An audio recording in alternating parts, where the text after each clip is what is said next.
다들 안녕하세요. 프로토 91회차 토신 정보방 환급 인증합니다. 당첨금은 세후 금액인 거 알고 계시죠? 다들 아시겠지만 한 경기 취소되어 당첨금이 반토막 났지만 그래도 당첨 모두 축하드리며 오늘 경기도 분석 시작해보겠습니다.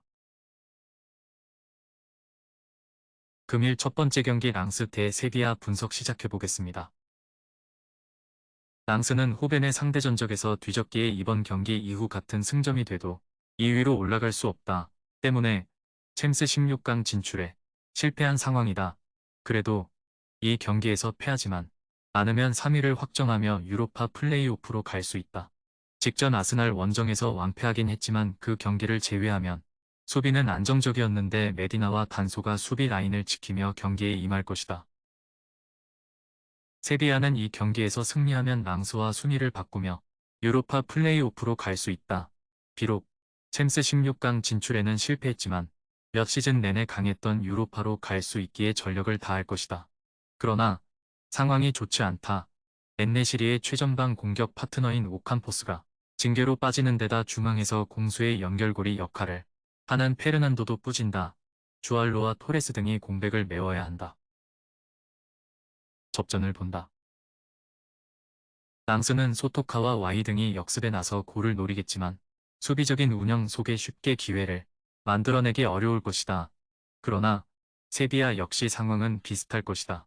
페르난도의 이탈로 인해 중원에서 공격 전개가 잘 되지 않을 것이고 압둘 사메드가 수비 라인을 보호할 홈팀의 방어벽에 막힐 것이다. 답답한 흐름 속에 두 팀이 승부를 가리지 못할 것이다. 금일 두 번째 경기 PSV 대 아스날 분석 시작해보겠습니다. 호벤은 이 경기를 패하고 랑스가 승리해도 상대 전적에서 앞서기에 2위를 내주지 않는다. 때문에 라이벌 아약스의 챔스 16강행을 집에서 보다가 이제 챔스 16강에 올라가게 됐다. 랑스와 세비야 상대로 연승에 성공한 것이 컸는데 리그에서는 압도적인 성적으로 질주 중이다.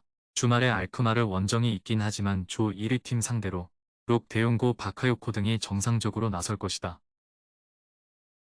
아스날은 랑스를 6골 차로 대파하고 조 1위를 확정했다. 반 페르시가 명맥을 유지하던 시절을 지나 챔스 16강으로 복귀했는데 리그에서도 선두를 달리는 등 이번 시즌 성적이 좋다. 단, 이번 원정에는 확실하게 힘을 뺄 가능성이 높다. 주말 브라이튼 전을 시작으로 리버풀과 웨스트햄 등 강팀들을 연달아 상대하기에 1위가 확정된 챔스 원정의 로테이션을 가동할 것이다. 호벤의 승리를 본다. 아스날은 리그와 챔스를 비롯해 시즌 더블을 노리는 팀이다. 때문에 1위가 확정된 조별 예선 원정에서 굳이 무리할 이유가 없다. 지난 리그 경기에서 빌라에 패하며 리버풀에 1위 자리를 내줬기에 사카와 제수스, 웨데가르트와 라이스 등이 모두 빠질 수 있고 소아레스와 넬슨 등이 기회를 받을 것이다. 홈의 이 점을 살릴 것이고 거스틸과 슈오텐이 중원에서 우위를 점할 호벤이 승리할 것이다. 금일 세 번째 경기 메뉴 대 바이에른 뮌헨 분석 시작해보겠습니다. 메뉴는 16강 진출과 유로파 플레이오프행, 다이렉트 탈락이 모두 가능하다. 뮌헨이 승점 13점으로 1위를 확정한 A조인데 23위 팀의 승점 1점 뒤진 4위다.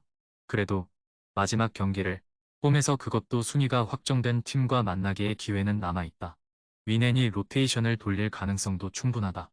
카세미로와 에릭센 등이 부상으로 빠져있지만 이선은 징계로 빠질 래쉬포드 이외에는 전력 누수가 없다.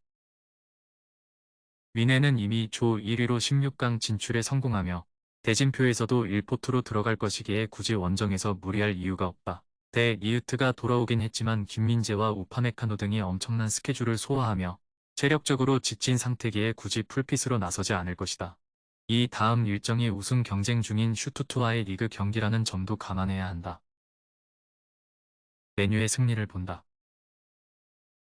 뮌헨은 주말 슈투트 전을 위해 케인과 뮬러, 김민재와 사네 등이 모두 휴식을 취할 가능성도 있다.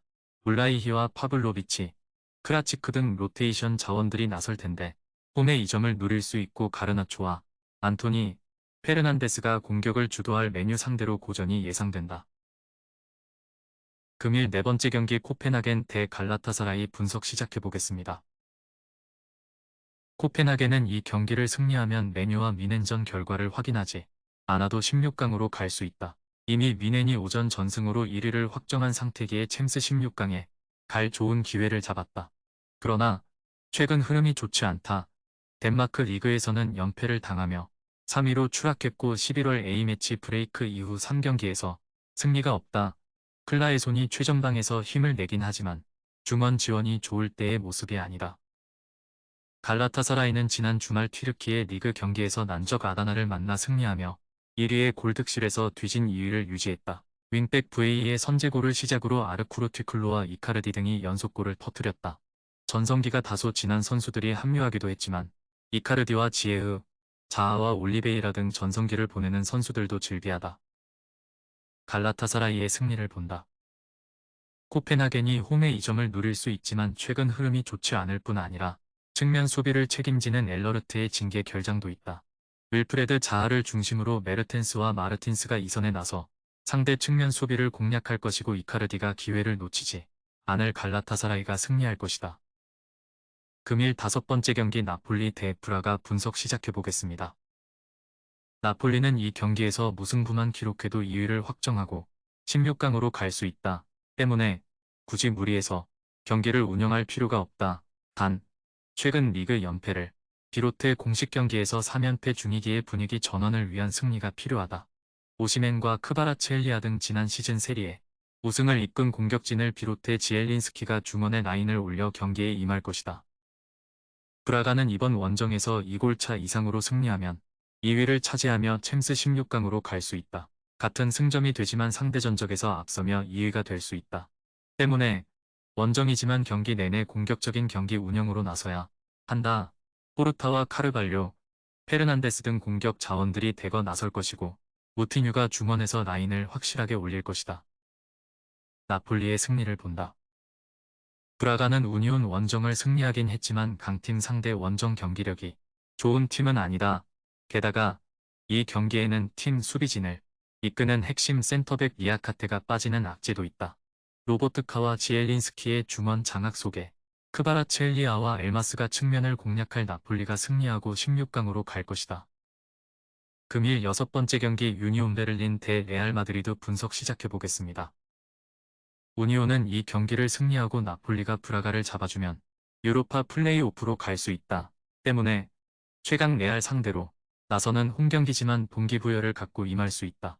리그에서 최하위로 처지는 등 부진하던 상황이었지만 지난 라운드 글라드바흐전 승리로 반등에 성공했기에 연승도 노린다.